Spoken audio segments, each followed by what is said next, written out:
Our only witness today is Mr. Sundar Pichai. Mr. Pichai is the Chief Executive Officer of Google. Chairman Goodlatte, Ranking Member Nadler, distinguished members of the committee, thank you for the opportunity to be here today. More than 90% of all internet searches take place on Google or its subsidiary, YouTube, and they are curating what we see. Google has long faced criticism for manipulating search results to censor conservatives. Conservative individuals and organizations have had their pro-Trump content tagged as hate speech or had their content reduced in search results. So what are you going to improve that situation? Congressman, thanks for the question. If I may, some of the studies you mentioned, we have investigated those. There are other studies which have looked at it. We have found issues with the methodology and the sample size and so on. But let me step back and say, providing users with high quality, accurate, and trusted information is sacrosanct to us. It's what our principles are, and our business interests, our natural long-term incentives are aligned with that. We want to serve users everywhere, and we need to earn their trust in doing so. Ileana Murillo is Google's head of multicultural marketing. Does Ms. Murillo do good work? I'm not directly familiar with her work, but she's an employee of Google, and we are proud of our employees. Your head of multicultural marketing said you were pushing to get out the Latino vote, paying for a ride to the polls for the Latino vote only in key states, and you're saying that's not accurate. Yes, that's right. We haven't found any evidence to substantiate any. So she just made it up out of thin air the day after the election and wrote this email to your top executives, and it's not true? Congressman, I'm happy to follow up, but I think the employees today do their own activities. We don't want the follow-up. I want the real answers right here in this committee. As I said earlier, we have looked into it. We didn't find Did you push to get out the key vote? And I would say the two most populous states for Latinos would be California and Texas. Did you push to get out the Latino vote and pay for people to go to the polls in California and Texas? We as a company didn't have any effort to push out votes for any particular demographic. That would be against our principles. We participate in the civic process in a nonpartisan way, and we think it's really important we do it that way. I have an iPhone, and if I move from here and go over there and sit with my Democrat friends, which will make them real nervous, does Google track my movement? Does Google, through this phone, know that I have moved here and moved over to the left? It's either yes or no. Not by default. There may be a Google service which you've opted in to use, and if... So Google knows that I am moving over there. It's not a trick question. You know, you make $100 million a year, you ought to be able to answer that question. Does Google know through this phone that I am moving over there and sit next to Mr. Johnson, which would make him real nervous? It's his question. It's yes or no. I wouldn't be able to answer without looking at... You can't say yes or no. Without knowing more details, sir. I have a concern concerning China. In 2010, Google left the Chinese marketplace due to concerns over hacking attacks, censorship, and how the Chinese government was possibly gaining access to data. I'm interested in what has changed since 2010 and how working with the Chinese government to censor research results are part of Google's core values. Do you understand my question? Congressman, right now there are no plans for us to launch a search product in China. We are, in general, always looking to see how best. It's part of our core mission and our principles to try hard to provide users with information. We always have evidence based on every country we have operated in. Us reaching out and giving users to more information has a very positive impact, and we feel that calling. But right now, there are no plans to launch in China. To the extent that we ever approach a decision like that, I will be fully transparent, including with policymakers here, and engage and consult widely.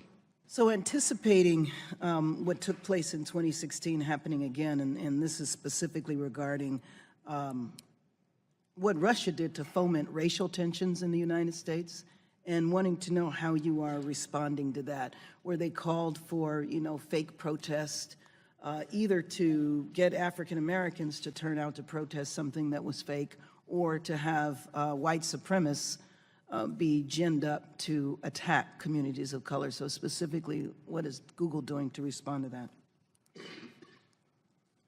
We mainly saw, with respect to Russia, limited improper activity on our ad platforms. But in general, we are not a social networking company across the products we do. It's an area we haven't done well as a company. So we typically aren't connecting groups of people, and that's not how Google mainly works today. And so we haven't seen that kind of activities on our platforms. But we are vigilant and, and happy to share any findings which come through as we look into it more. The operating environment in China has deteriorated with respect to surveillance, censorship, and the like since Google first made the decision in 2010 to leave.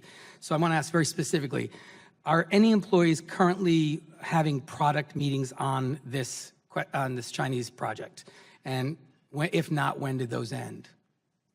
We have undertaken an internal effort, but right now there are no plans to launch a search service in China, as I said earlier. Are there any current discussions with any member of the Chinese government on launching this app? Currently, we are not in discussions around launching a search product in China. Are there any current discussions with members of the Chinese government about this? This effort currently is an internal effort, and I'm happy to consult as well as be transparent to the extent we take steps towards launching a product in China. And who at Google is leading the Dragonfly effort? It's our efforts around building search. It's undertaken by our search teams, but these are distributed efforts. It's a limited effort internally currently. Will you, Mr. Pichai, rule out launching a tool for surveillance and censorship in China while you are CEO of Google?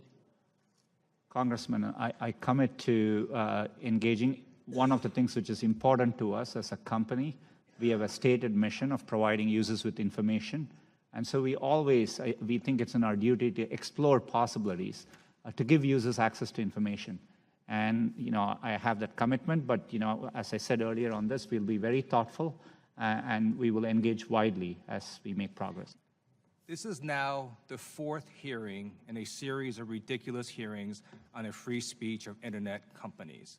A significant portion of this hearing was a waste of time because the First Amendment protects private individuals and corporations' free speech rights. So I'm going to search for Congressman Steve King. I'm going to hit the News tab.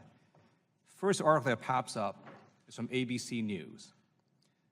It says, Steve King's racist immigration talk prompts calls for congressional censure. That's a negative article.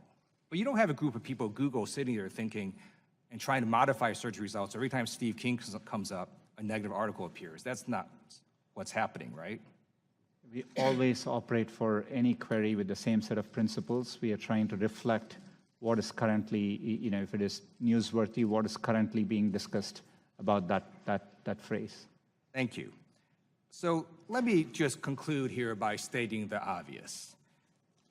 If you want positive search results, do positive things. If you don't want negative search results, don't do negative things. And to some of my colleagues across the aisle, if you're getting bad press articles and bad search results, don't blame Google or Facebook or Twitter. Consider blaming yourself. Did Google design a prototype for a search engine that could be used in China to censor content? Congressman, we have undertaken an internal effort. Did you create a prototype? There was a report in The Intercept that says a prototype for the censored search engine was designed. We have developed and explored what search could look like if it were to be launched in a country like China, and that's what we explored. And how many months was that project ongoing? We've had the project underway for a while, and there have been other projects which we have undertaken for a while, and we've never launched them too. So we are constantly exploring. How many people were working on it? The estimates, the number of engineers on the project have varied over time. At one point, we have had over 100 people working on it, it's my understanding. Who makes the judgment calls regarding content moderation at Google? Chairman, it depends on the area. So, for example, if it's YouTube, we have,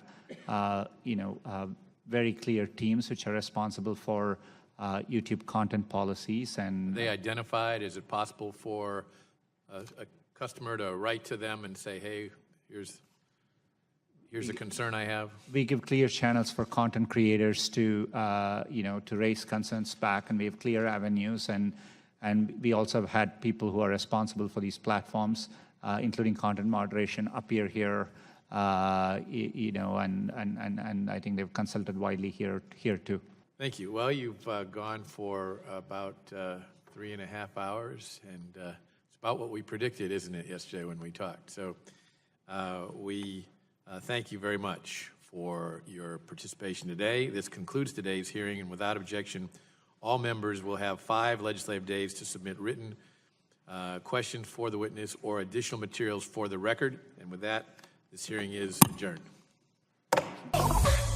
channel subscribe ചെയ്യാത്തവർ subscribe button അമർത്തി subscribe ചെയ്യുക. Latest updates നോട്ടിഫിക്കേഷനായി ലഭിക്കുവാൻ bell icon അമർത്തുക.